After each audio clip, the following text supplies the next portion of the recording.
Ya, assalamualaikum warahmatullahi wabarakatuh. Selamat pagi. Di sini saya sebagai PPL magang 3 yang membantu Pak Arif untuk mengajar kelas 8. Di sini saya akan memberikan materi tentang materi pembelajaran lompat jauh dan gaya menggantung untuk kelas 8. Sebelum memulai pembelajaran di pagi hari ini, lebih baiknya kita berdoa terlebih dahulu. Berdoa dipersilakan. Sudah selesai. Sebelum mulai pembelajaran terlebih dahulu, kita presentasi terlebih dahulu ya. Adrian Kurnia, yang kedua Adian Sulfiana Putri, yang ketiga Andika Chandra Prayoga, yang keempat Ayu Pramesti, yang kelima Bangkit Adi Raharjo, 6 Sheryl Fahaya Lukhaisa, yang ketujuh David Putra Pratama, yang ke-8 Gira Seli Faroza, yang ke-9 Padi Laksono, 10 Fatimah Tujaro, 11 Guntur Saputra, yang ke-12 Ibnu Ahmad Saframi, dan enggak Ibnu, belum masuk ya. Yang ke-13 Istifarna Putri, 14 Kisna Rafia Triani Putri, yang ke-15 Maulana Krishna Julianto. Sebelum ke materi, ada yang tahu tentang materi pembelajaran lompat jauh dan gaya menggantung? Enggak. Sebelum, kalau tidak ada pertanyaan, saya akan membacakan materi tentang hari ini. Lompat jauh dan gaya menggantung. Lompat jauh adalah suatu aktivitas gerakan yang dilakukan di dalam lompatan untuk mencapai lompatan yang sejauh-jauhnya. Ukuran lapangan lompat jauh untuk jarak awalan lari sampai balok tumpuan untuk putra yaitu 10 sampai 50 meter, untuk putri yaitu 35 sampai 45 meter, untuk latihan di sekolahan yaitu 20 sampai 30 meter.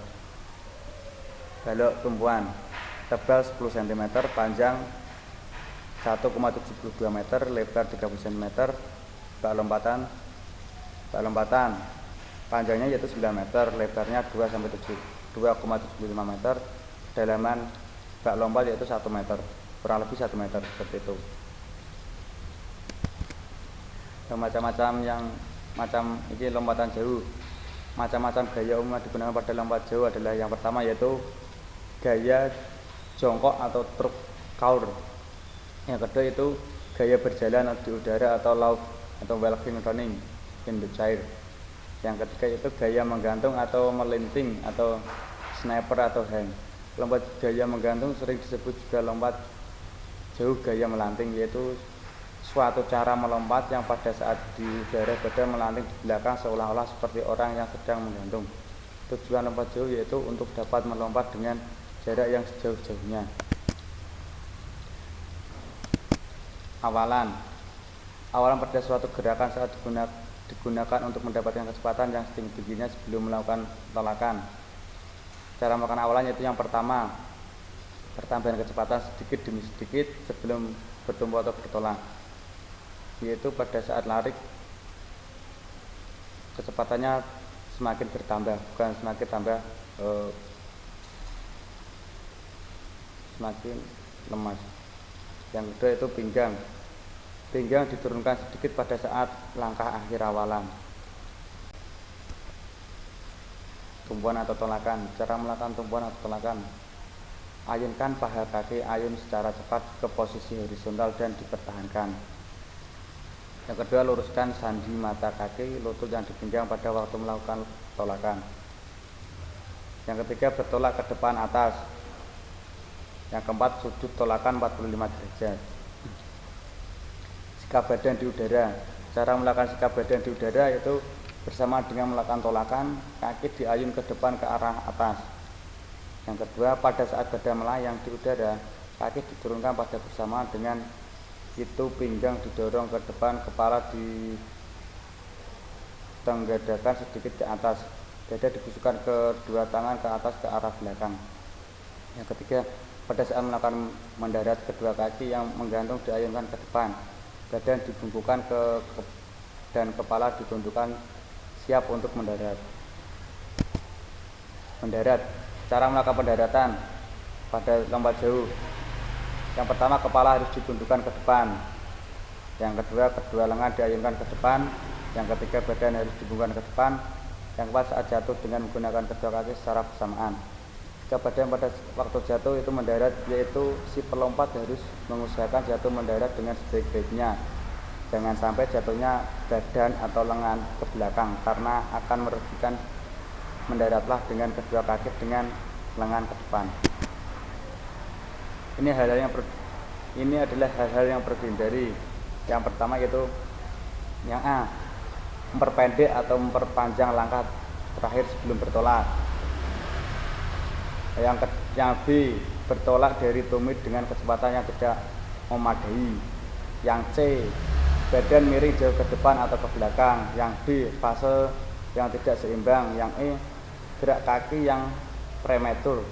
Yang F, tak cukup angkatan kaki pada pendaratan.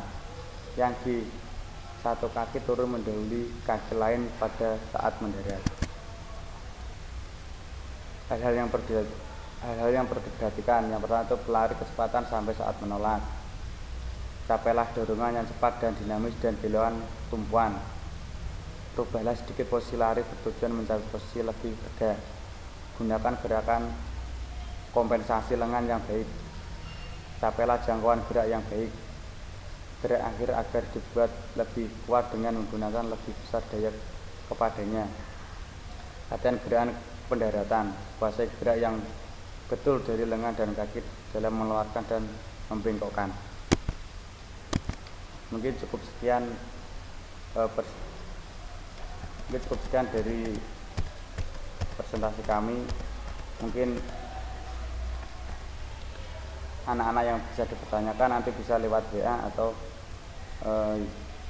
bisa langsung dipertanyakan sekarang tentang materi lompat jauh dan gaya menggantung. Mungkin untuk tugas minggu depan yaitu bisa untuk tugas hari ini yaitu merangkum tentang lompat jauh dan gaya menggantung. Nanti rangkuman tersebut ditulis di kertas folio lalu difoto dikirimkan ke grup kelas. Mungkin dari saya cukup sekian. Kalau tidak ada yang ditanyakan, pesan saya selalu jaga kesehatan di rumah, jangan lupa berdoa semoga wabah COVID ini segera berakhir dan bisa kembali tatap muka seperti semula. Mungkin pesan saya cukup sekian. Wassalamualaikum warahmatullahi wabarakatuh.